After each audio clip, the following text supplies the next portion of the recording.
Ben vous avez, en associant les deux questions, vous avez perfidement fait le lien.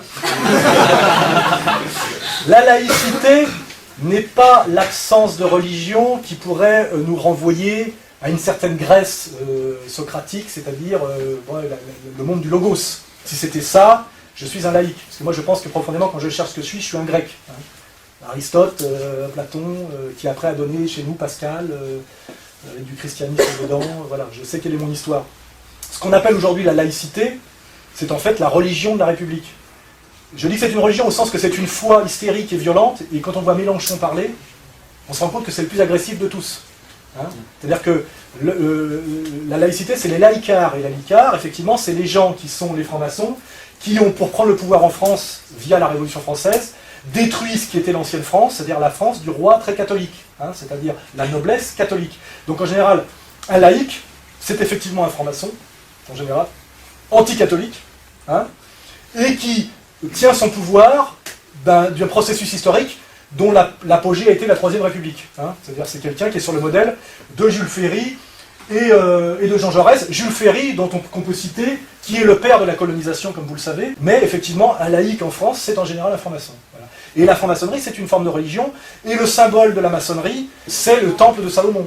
C'est le symbole de la maçonnerie. C'est-à-dire que la maçonnerie, c'est une laïcité bizarre qui renvoie quand même à du religieux, hein, et qui ont plus à voir avec l'Ancien Testament qu'avec les évangiles. Vous voyez, l'histoire de la République française depuis la Troisième République est très maçonnique, et c'est vrai qu'on ne le dit pas beaucoup, mais si on veut employer une métaphore, la maçonnerie est le clergé de la République. Mais c'est un clergé occulte. C'est-à-dire que les trois quarts des Français ne savent pas que finalement la République est une religion d'une certaine manière, c'est-à-dire qu'il y a une foi, il y a une croyance, un sens de l'histoire, les lumières, le progrès.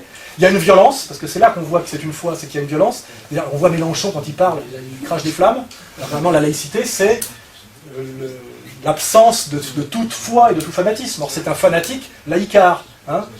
Et d'ailleurs, son approche de la burqa est très très bête.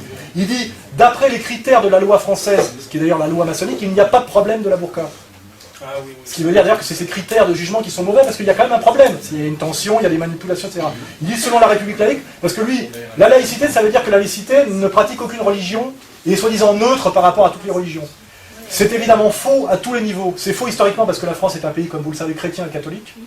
Donc voilà, il y a une histoire. La France n'est pas née en 1789 de façon abstraite, hein, donc il y a une histoire catholique et chrétienne très ancrée, que la laïcité elle-même, c'est le combat pour déposséder l'Église catholique des derniers privilèges qui lui restaient, dont le dernier, c'est la loi de 1905, c'est l'éducation des petits-enfants. Hein. Et la laïcité, ce n'est pas l'ouverture à toutes les visions du monde, et ce n'est pas uniquement se soumettre aux sciences de la nature, c'est-à-dire aux logos grecs, etc.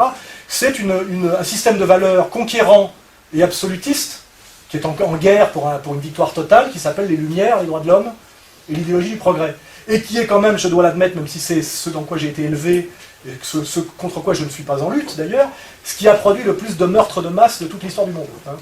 On a exterminé de plus grand nombre de gens sur Terre, et d'ailleurs des blancs chrétiens, hein, au nom de l'idéologie des Lumières. Hein.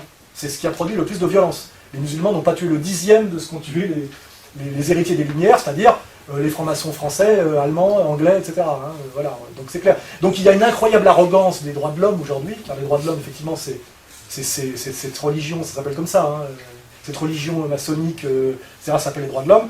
On a tué énormément de gens dans les droits de l'homme, aujourd'hui ce sont les droits de l'homme qu'on martyrise les Afghans, que les Pakistanais, dès ça a déjà commencé, et les Irakiens, etc. Voilà. Donc il y a une incroyable arrogance, incroyable malhonnêteté, et malheureusement une incroyable stupidité chez les instits et tous ces gens-là, et l'alcoolique qui a refusé de me serrer la main tout à l'heure. Celui, je pense qu'il est même plus marxiste, il n'a pas le niveau, parce qu'il faut dire Marx, c'est du haut niveau. Hein. Il n'a pas le niveau, j'ai vu à sa truffe. Donc lui, par contre, il doit être dans les droits de l'homme. Hein. Et il n'y a rien de plus éloigné, d'ailleurs, pour ceux qui ont la culture, que le marxisme et les droits de l'homme. Hein. Les droits de l'homme, c'est l'enculade bourgeoise. Hein. Je crois que c'est comment il s'appelait, Anatole France qui disait les droits de l'homme, c'est la liberté de tous les hommes, milliardaires ou clochards, de dormir sous les ponts.